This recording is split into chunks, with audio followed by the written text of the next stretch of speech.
Caracas, un lugar con un gran cúmulo de historias representativas e icónicas, que deja entrever la gran cantidad de anécdotas significativas de su historia, logrando impactar en la mente de muchas personas que tienen el anhelo de conocer cada vez más sobre su país, incluso de la historia de una independencia la cual dejó una huella inolvidable para la narrativa, dotada de realismo mágico que parecen sacadas del imaginario del autor más consagrado que pueda haber.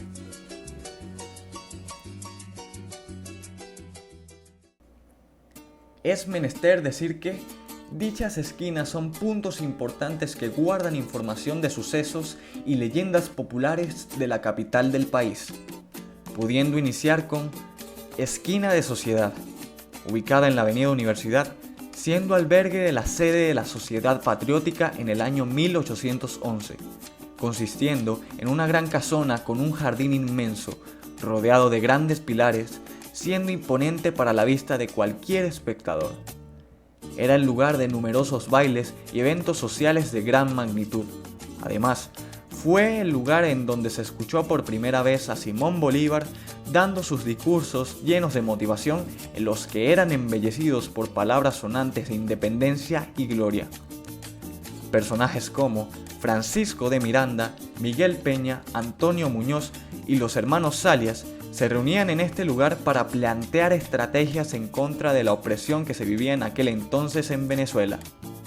La esquina de San Jacinto, ubicada al norte de la Plaza El Venezolano, caracterizada por su gran iglesia, una de las más antiguas de Caracas, relleno de un valor histórico y religioso, construida en el siglo XVI en referencia al convento de San Jacinto, donde se impartían clases de latín, filosofía y teología. Es vital conocer que, a mediados del siglo XIX, esta esquina marcaba el límite oriental de Caracas. Por otra parte, la esquina de la Bolsa, la cual debe su nombre a la casa de la bisnieta de don Diego de Boyza, hombre de malos instintos, responsable de la gobernación de la provincia de Venezuela en el año 1542.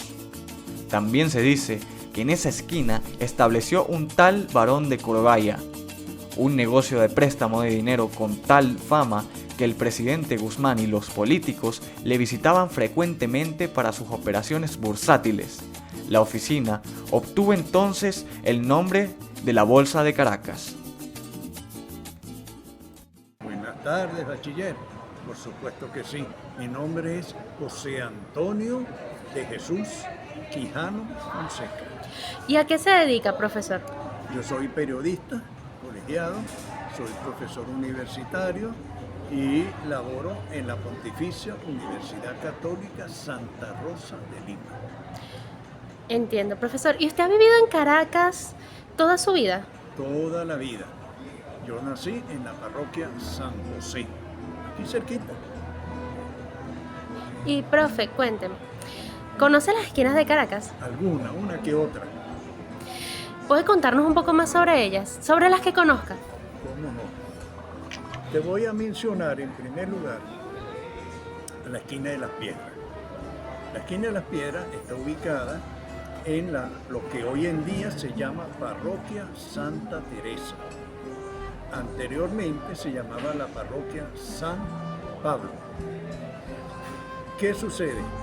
Existía la iglesia de San Pablo, pero el ilustre americano, en su afán de culturizar y convertir a Caracas en una pequeña París, derrumbó la iglesia de San Pablo para construir el teatro municipal. Entiendo. Por supuesto, el ilustre americano no era muy piadoso, que se diga, pero su señora esposa sí. Y su señora esposa se ha molestado a tal extremo que le dijo: no hay comida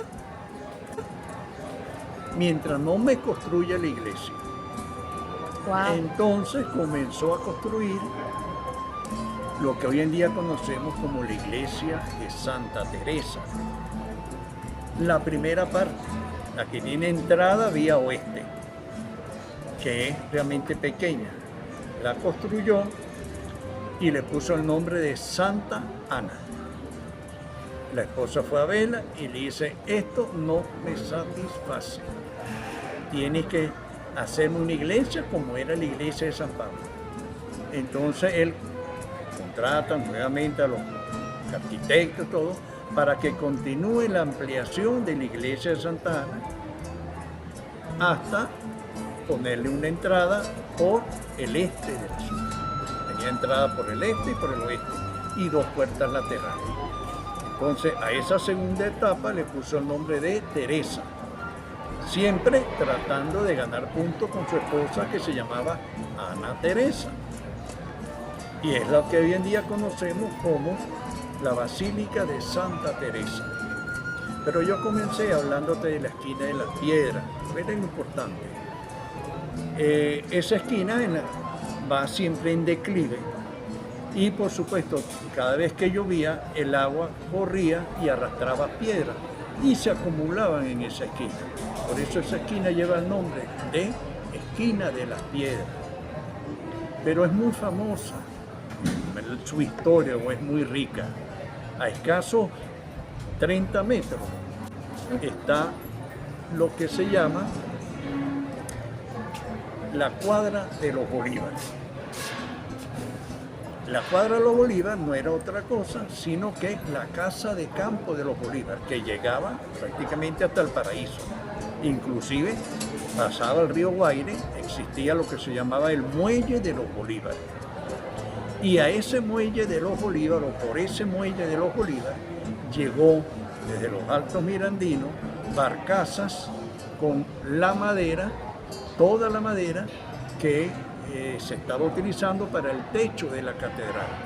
Wow. Y tenía obligatoriamente que subir desde el Muelle de los Bolívares, subía por la esquina de las piedras, luego la esquina de Palmita, la esquina de Castán, la esquina de Hoyo, la esquina de Ciprés y hasta que llegaba a la propia catedral de Caracas. Pero la esquina de la piedra es famosa por eso. Impresionante, profesor. Y tiene que ver todo con...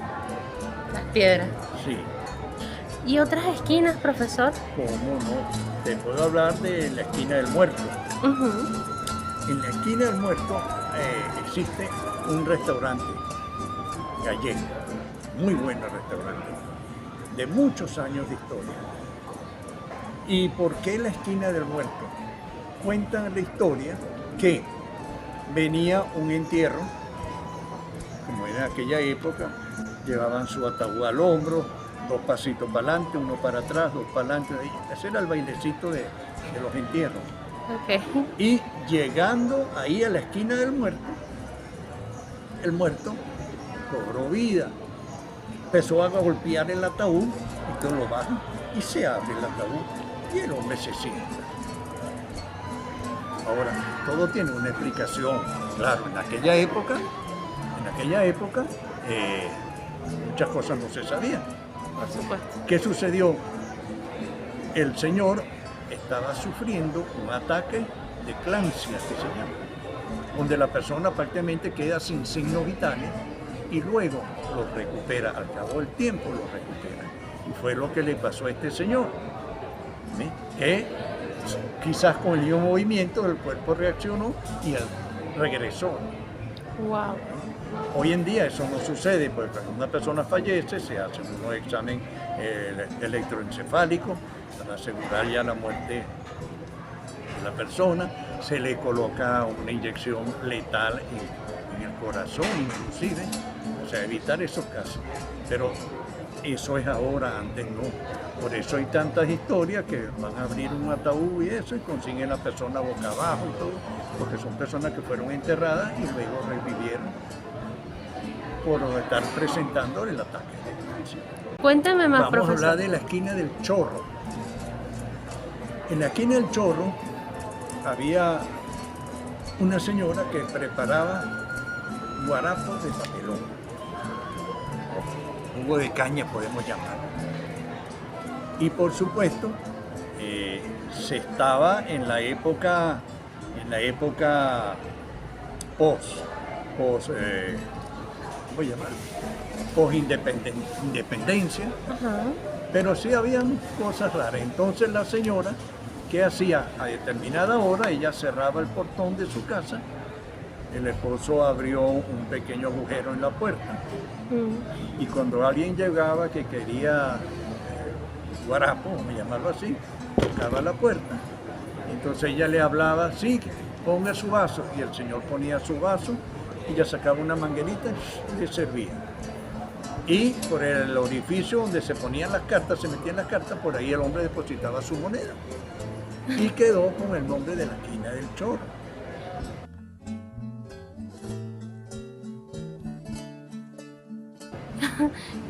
Qué gracioso. Sí, pero es real. Es interesante. Ajá. ¿Y conoce alguna otra esquina, profesor? ¿Cómo no? Vamos a hablar de la esquina de Mamey. Son dos esquinas que están colindan una con otra.